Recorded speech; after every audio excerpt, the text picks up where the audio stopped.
The RTX 4060 launched almost a year ago, and it got a lot of bad press, thanks to the fact that AMD launched a very competitive card just a month prior. But now that the RTX 4060 is seeing price drops here in 2024, I wanted to re-examine, does NVIDIA actually lose this battle, or is there a more compelling argument to make for the 4060 now that it's starting to hit price points of roughly $280 here in the US? When the 4060 came out in June of 2023, it was a harder sell at $299. This is despite the fact that it was a price drop from its predecessor, the 3060, which came in at $329. That $30 price decrease didn't assuage a lot of people, especially since AMD had already launched the RX 7600 for the cool price point of $269. NVIDIA did a lot to justify the 4060 coming out, cutting down quite a few things compared to its 3060 predecessor, but now we're here to examine it since prices are coming down and the 4060 is at least more price competitive with the 7600. I picked up this MSI Ventus RTX 4060 8GB for the low price of $280, and there's multiple models that are now going on sale for that price. You can still find them at $300, but they're typically $20 and sometimes $30 off depending on the sales that are being run at your local retailer.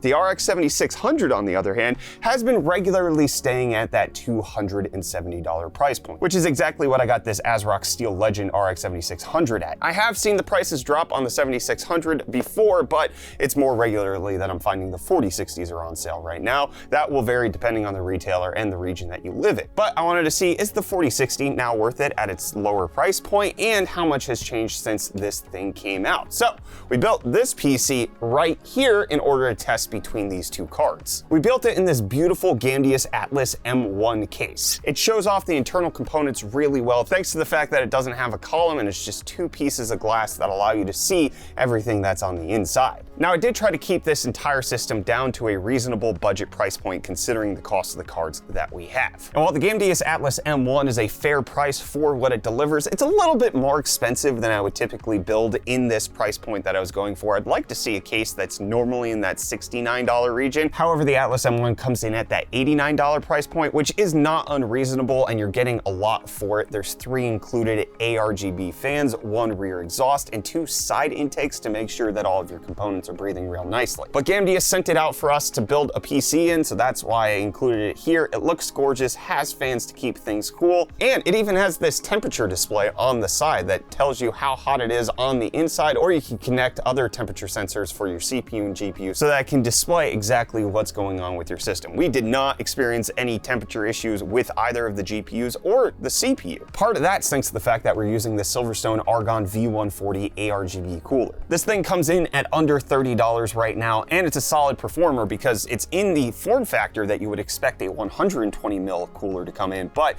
it includes that extra large fan of 140 mils to make sure that you're getting more airflow and it's keeping temps down all around. The price point is fantastic, and the CPU stayed silent. It worked really well with the Gamdius case to make sure that everything was flowing. And then for the motherboard, I spent a little bit more than I typically do in this price point, and that's because we're going to give this PC away over on one of our Twitch streams, so I wanted to make sure that it had included Wi-Fi on the motherboard. And so the Asus Prime B550 plus Wi-Fi comes in at a price point of roughly $100, but you don't have to get a Wi-Fi adapter. It's all included. It's got 4 RAM slots so that you can upgrade down the line. It's got plenty of full-length PCI Express slots as well as M.2 slots, which in the RAM and SSD slots we put in some Crucial components. We have 32 gigs of Crucial's DDR4 3200 Pro RAM. This is because that's the kit they sent us. If you're building this yourself, I could see you going with 16 gigabytes to keep it more affordable. We also have 1 terabyte of their P3 drives in here, which runs everything as well as you need it to, stores all of the games that we did for our testing. The power supply, we went with an on-sale Montech Gamma 2 750 watt. This thing was $69.99. It's a tier B power supply over on the PSU tier list. It's not modular, but it is affordable thanks to the fact that this Gamdius Atlas M1 case has enough room in the power supply basement for us to store everything away to hide all of our octopuses. It wasn't too much of a concern.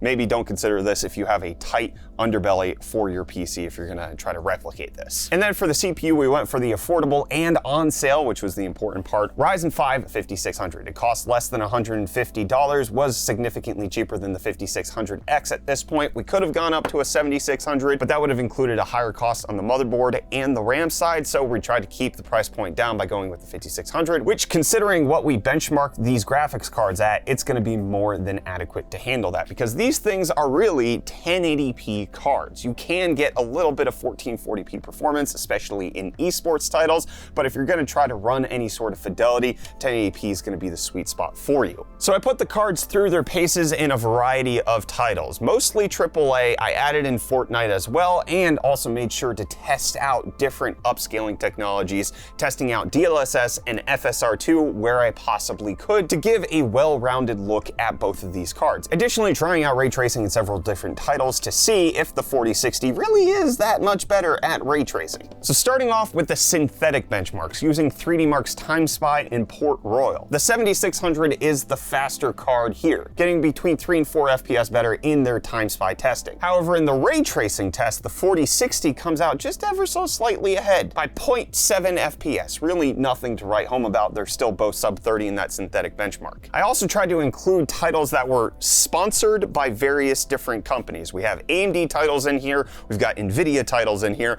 and we have an Intel title just to see how it works out. So starting with the Intel title, Assassin's Creed Mirage. This is built on the back of Intel Arc graphics, so neither of these are really at a particular developer advantage here. At 1080p with no upscaling, the 4060 is the faster card, coming in at 104 FPS versus the 7600's 97 FPS. But when we turn FSR2 on in quality mode, we see that the lead shrinks down to only 4 FPS difference between the two of them. The 4060 is still faster, but the 7600 is still keeping pace at 116 FPS. Now you can turn on DLSS in Assassin's Creed Mirage, and that boosted the 4060 up to 122. The visual quality was roughly the same between DLSS and FSR2, so you do get slightly even better performance out of the 4060 with DLSS. But you're gonna see in all titles, that's not enough to necessarily always beat the RX 7600. So let's take a look at a title that is designed for NVIDIA, Cyberpunk 2077. With no upscaling, the 7600 is the faster card, coming in at 88.8 FPS average at 1080p high, whereas the 4060 only got 86.4.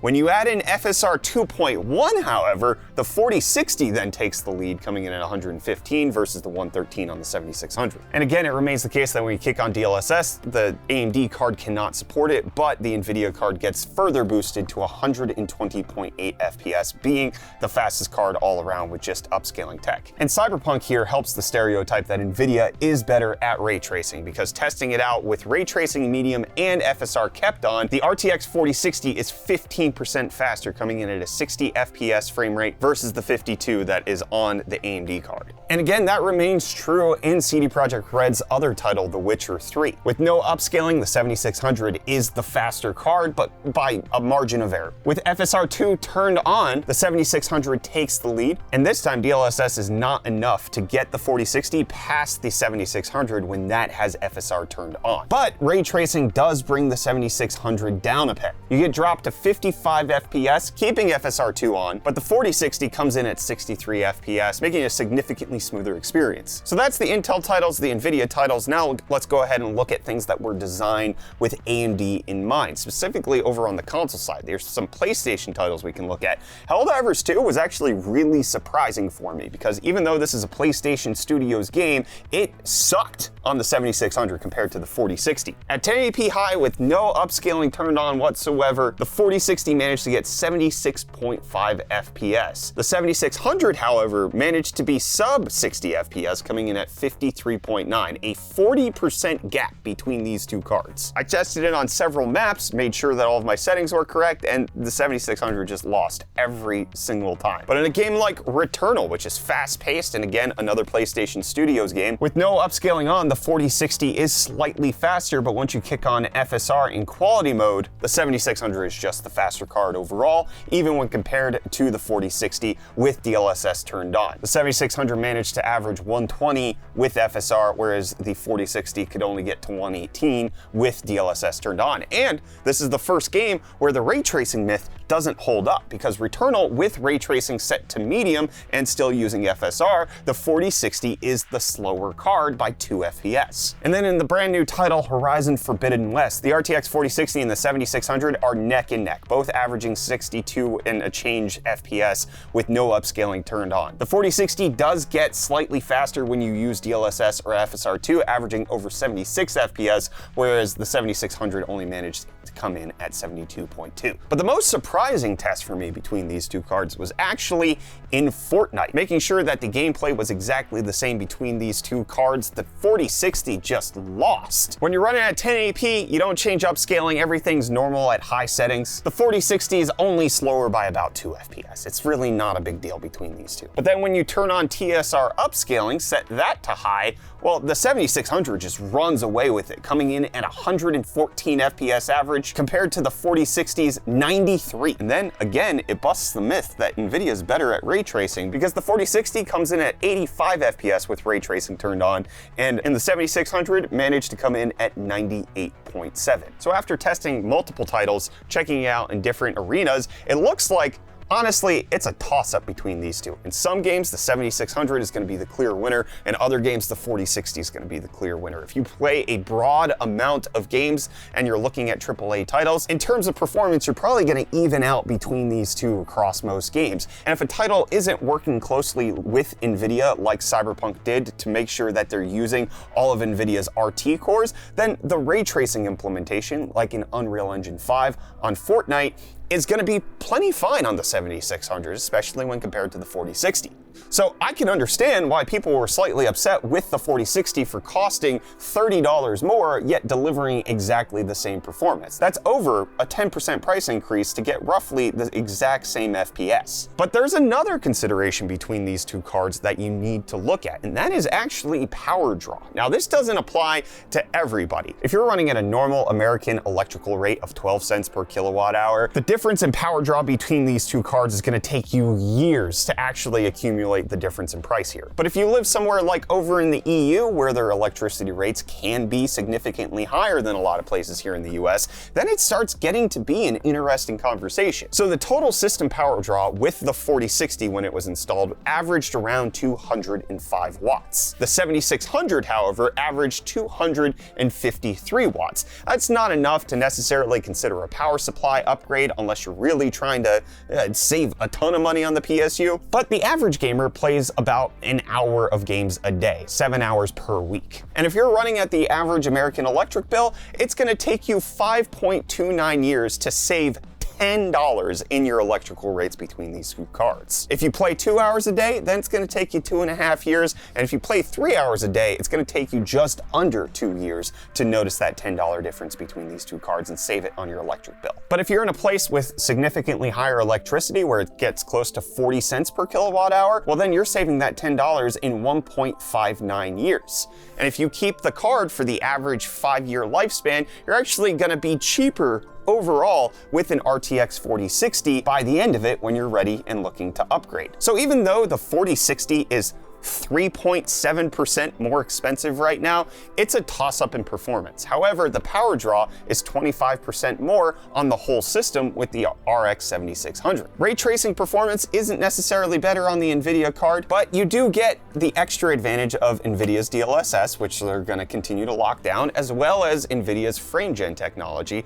on the 40 series. However, the fact that AMD is releasing their fluid motion frames and FSR3 is rolling out and it's going to apply to the 4060 as well, kind of makes that a moot point here now. This wasn't as clear back when these cards launched. AMD's FSR3 and fluid motion frames had not officially launched as of that point, but that does help to even the playing field between these two cards, where unless you know you want DLSS 3, AMD's upscaling technology is going to more than likely suffice for you. And the only other intangible that the 4060 might have is CUDA acceleration in certain professional applications, and if that's the case, you probably know that you need an Nvidia card already, but the 7600 still makes a compelling name for itself. And honestly, at the price point of $280 versus $270, it's going to come down to whichever one you want more. These things are looking nearly identical, and you might want to just check out more benchmarks from people who have compared these two cards in your specific game that you enjoy. The Helldivers Revelation was really surprising to me with the 7600, just as much as it was surprising to me that the 4060 got clowned on in Fortnite. But for a total 1% difference in price for the total system of $825